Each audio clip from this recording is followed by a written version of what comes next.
Guys, this time we're taking a look at brakes on this 2016 Precedent. These are drum brakes in the back, so I don't know that they've ever been serviced. So we're going to pull the drum off. We're going to take a look and see what's going on inside of here.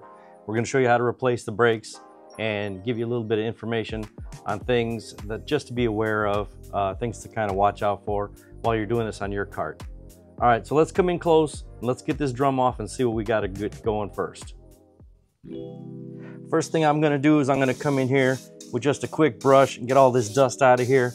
We don't want to get any more dust in there that's already in there. All right, let's go ahead and get this drum off here. Sometimes they come off easy, sometimes they don't. All right, look at all this dust in here, all this brake dust and regular dust in here. That ain't no good. But the surface of the drum looks pretty good. Right in here, you want to look for scoring, you know, deep gouges or scratches. If you have any of that, you're gonna have to go get a new drum. But this one looks okay. We'll just clean it out and put it back on. As we move in here to the top of the wheel, we see we got a spring in there. Okay, and then moving around to the side here, we got another spring clip.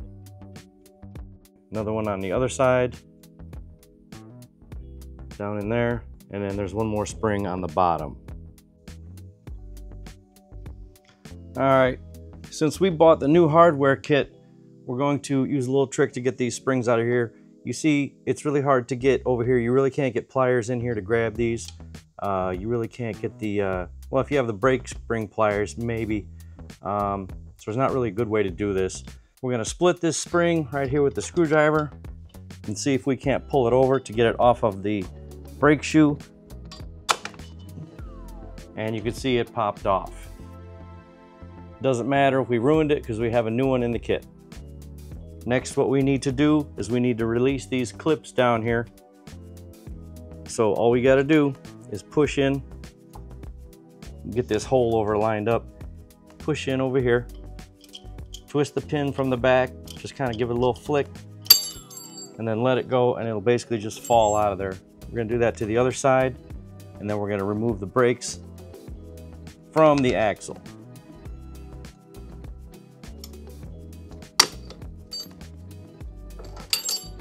All right, there's our second clip. Now our brake shoes are free. You can spread them apart, twist them down, and there's our bottom spring. For those of you who have never done this before or are a little apprehensive about it, there is a specific way and a specific side that these shoes go on. So what I would suggest is once you have your brakes like this, set them straight down on the ground, and that way you can match up the new brakes to the old brakes in the position that they were in. Okay, so for right now, we're gonna go ahead and clean all of this up in here with our brush. We're gonna get this old hardware out of here because we got new hardware. And we're gonna get this all cleaned up. And then we're gonna get ready to install the new shoes. Okay, this is a shot from underneath. We're looking at, this is your brake adjuster down below.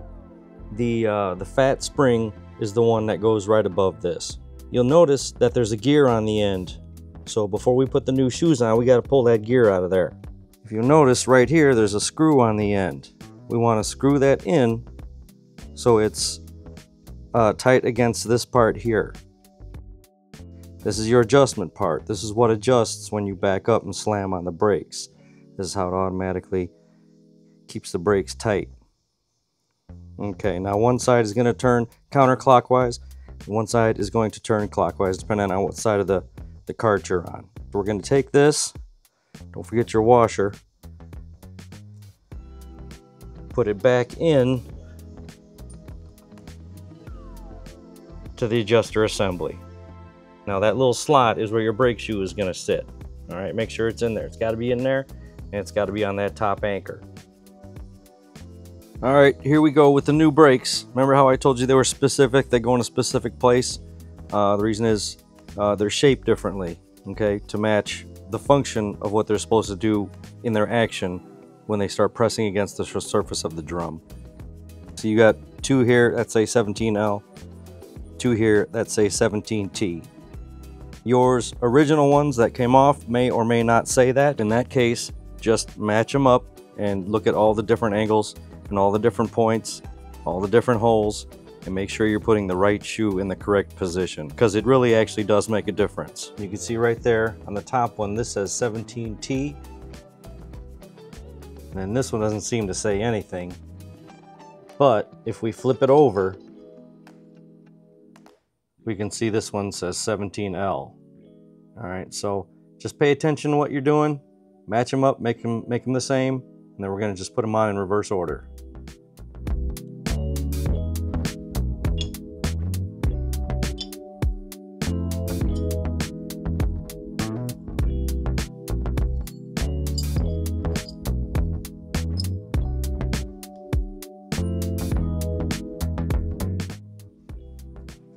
All right, to put these back on, we're gonna do a little bit of a different procedure here. So we're going to put one shoe on and then we're going to bar the other one over, so to speak. All right, so we're gonna put our pin in and we're gonna put our shoe on like this.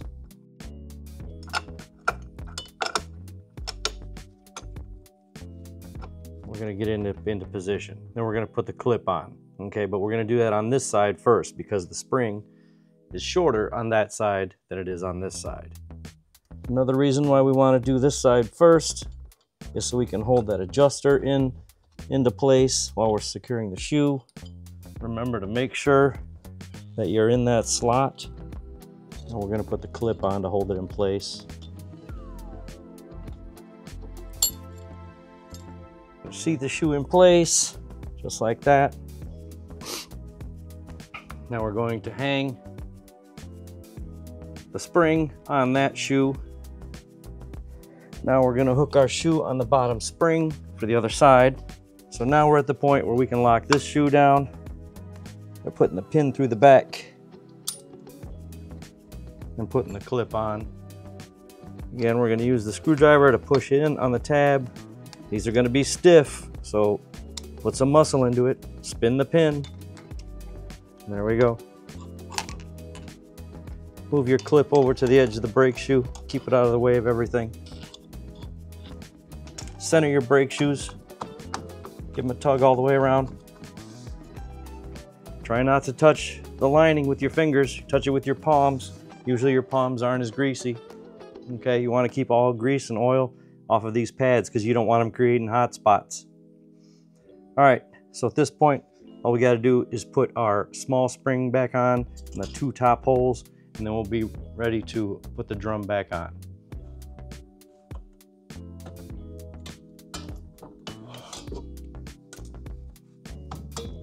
Give your brakes another little tap. Make sure they're even across this top here. Make sure that arc is smooth, and smooth arc on the bottom. At this point, we can put our drum back on. Make sure the drum seats fully. Give your wheel a spin. Okay, yours may drag, it may not.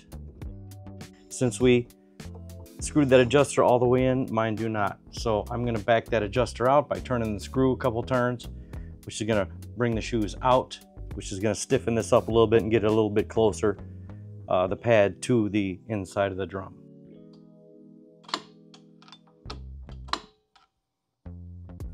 Okay, when you go to put your drum on, it may be a little bit tight. That's okay.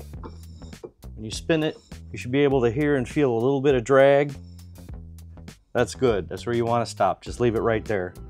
Now the next time you go start rolling in reverse and you slam on the brakes, it's going to adjust that automatic adjuster on the bottom, and the brakes are going to come out on their own and adjust up to their final position. All right, and there you go. That's how to put brakes on a Precedent. It's pretty easy. Well, it's mostly easy. Those springs can be kind of tricky at times, but go slow, pay attention, you'll be fine. All right, if you want to check out the rest of this build, look at my channel. I got more videos on this build, and you can go see all what we've done to this cart. All right, we'll see you next time.